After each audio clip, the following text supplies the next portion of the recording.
এখন এমনিতেই মানুষের উপরে মূল্যস্ফীতির চাপ, তারপরে যদি বাড়তি কিছু এরকম কর থাকে কিংবা কোনো পেমেন্ট করার বিষয় থাকে, সেগুলো কিন্তু মানুষের জীবনযাত্রাকে আরও কঠিন করে দেবে। একটা বিষয় যে অ্যামিউজমেন্ট পার্কের ব্যাপারে আমরা বলতে চাই যে দেখেন, বাংলাদেশে তো জায়গা এত ছোট, মানুষের কিন্তু কোথাও যাওয়ার জায়গা নেই খুব একটা।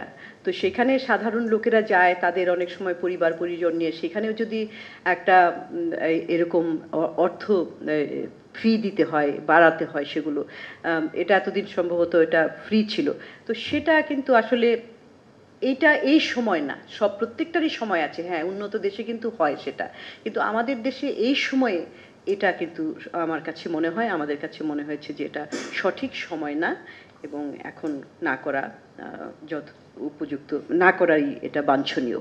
তৃতীয় আরেকটি বিষয় আমরা জোর দিতে চাই, সেটি হচ্ছে যে ঋণের দায় দেনা পরিশোধ, এটা তো বাড়ছে, এটা বিদেশি ঋণই বলি, আমাদের যে দেশি ঋণের কথাই বলি, এবং যে এই যে বাজেট ঘাটতিটা হলো, সেটার বাজেট ঘাটতির অন্যতম একটা অংশ আসবে ব্যাংক ঋণ থেকে। সরকার চলতি অর্থ বছরে প্রচুর ব্যাংক ঋণ নিয়েছে, এবং আগামী অর্থ বছরেও কিন্তু ব্যাংক ঋণ বাড়বে, ব্যাংক ঋণের পরিমাণটা বাড়বে। এই চলতি অর্থ বছরে যেটা ছিল লক্ষ্যমাত্রা, সেটাকেও ছাড়িয়ে গেছে। আগামী অর্থ বছরে সেই পরিমাণের চাইতে কিছুটা কম, কিন্তু তারপরেও যে মোট যে যে ঘাটতিটা, সেই ঘাটতির 2.7%, কিন্তু 5% কিন্তু ব্যাংক থেকে আসবে। সেই ব্যাংকের তো এটাও তো একটা ঋণ, এবং ঋণের সুদ দিতে হয়। এবং আরেকটা বিষয় হচ্ছে যে ব্যাংকের সেখানে ক্রাউডিং আউট ইফেক্ট হবে, যে ব্যক্তি খাত যদি ঋণ নিতে আসে, তখন যদি ঋণ না পায়, তাহলে আমার বিনিয়োগের কি হবে। সেরকম একই বিষয়টা কিন্তু বিদেশি ঋণের ক্ষেত্রেও। এবং আমরা সিপিডির পক্ষ থেকে এর আগে এই ঋণের দায় দেনা নিয়ে, ঋণ নিয়ে অনেক আলোচনা করেছি, আমরা সেমিনারও করেছি, সেখানে দেখিয়েছি যে কিভাবে এই চাপটা আরও বাড়ছে ক্রমান্বয়ে। এই বাজেটেও সেটা কিন্তু আরও পরিষ্কার হলো, এবং ঋণের উপরই নির্ভরতাটা যে বাড়ছে সেটা স্পষ্ট। এবং আরেকটি বিষয় আমরা বলতে চাচ্ছি যে এই যে আপনাদের বাজেটের সাথে মধ্যমেয়াদী সামষ্টিক অর্থনৈতিক কাঠামোর যে একটা দেওয়া হয়েছে, সেখানে অর্থনীতির বিভিন্ন মূল সূচকগুলির লক্ষ্যমাত্রা দেওয়া হয়েছে।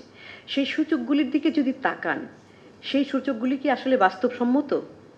সেখানে দেখবেন জিডিপির লক্ষ্যমাত্রা কি 6.75%, তারপরে বিনিয়োগের লক্ষ্যমাত্রা, ব্যক্তি খাতের বিনিয়োগ, এরকম সবগুলো ক্ষেত্রে কিন্তু যে লক্ষ্যমাত্রাগুলি দেওয়া আছে, এইগুলোর সাথে কিন্তু বাস্তবতার তেমন ছোঁয়া নেই। এমনকি মূল্যস্ফীতিরও যেটা লক্ষ্যমাত্রা দেওয়া আছে আমাদের যে, এবং হ্যাঁ, মূল্যস্ফীতির লক্ষ্যমাত্রা, বৈদেশিক মুদ্রার রিজার্ভ, সেইখানে মনে হচ্ছে অনেকটা, আপনি কতগুলো দেখেন যদি ইয়েকে দেখেন, এমনকি যে এনবিআরের যে লক্ষ্যমাত্রাও, এগুলি অনেকটাই ওই যে আইএমএফ যে লক্ষ্যমাত্রাগুলি দিয়ে দিয়েছে, সেইটার কাছাকাছি নেওয়ার জন্য কিন্তু একটু যোগ টোগ করে দেওয়া এটা হয়েছে।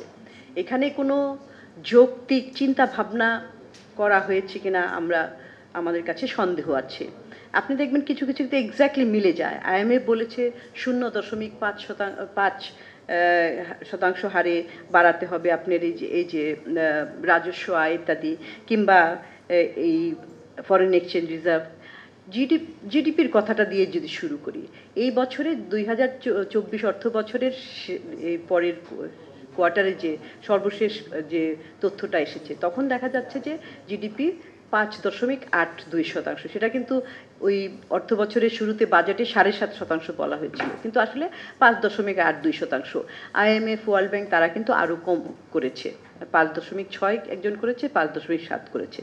এখন এই এক বছরের মাথায় আমরা সেই 6.75% করব, এবং সেটা কিভাবে করব? বিনিয়োগ লাগবে।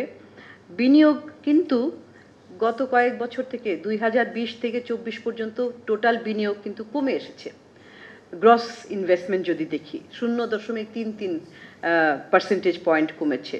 এখানে দেখানো হচ্ছে যে বাড়বে, এটা 2024-এ 30.98% প্রক্ষেপণ, 2025-এ 33.41%।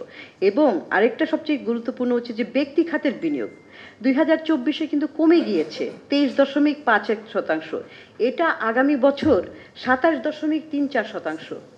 কোথা থেকে এই বিনিয়োগটা আসবে হঠাৎ করে, সেটাও এখানে তো আপনারা জানেন যে ব্যক্তি খাতের প্রায়শই তারা বিভিন্ন ধরনের অনুযোগ করে থাকেন, বিনিয়োগের ক্ষেত্রে বিভিন্ন ধরনের সমস্যা থাকে।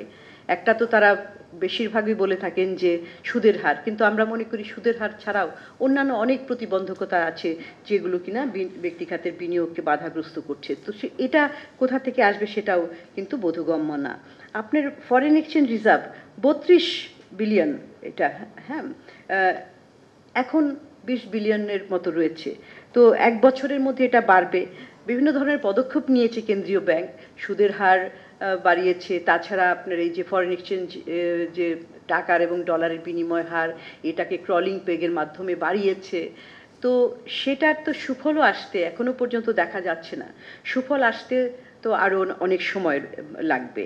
আরেকটা বিষয় হচ্ছে যে এই যে আমদানির উপরে যে আমরা একটা করে রেখেছি, সংকোচন করে রেখেছি, সেটাই বা কতদিন। তো সামগ্রিকভাবে এই যে লক্ষ্যমাত্রাগুলি করা হয়েছে, এবং আরেকটা বিষয় যে মূল্যস্ফীতি 6.5%, গত 24 মাস ধরে কিন্তু এই 9%-এর উপরে 10% ছুঁই করছে।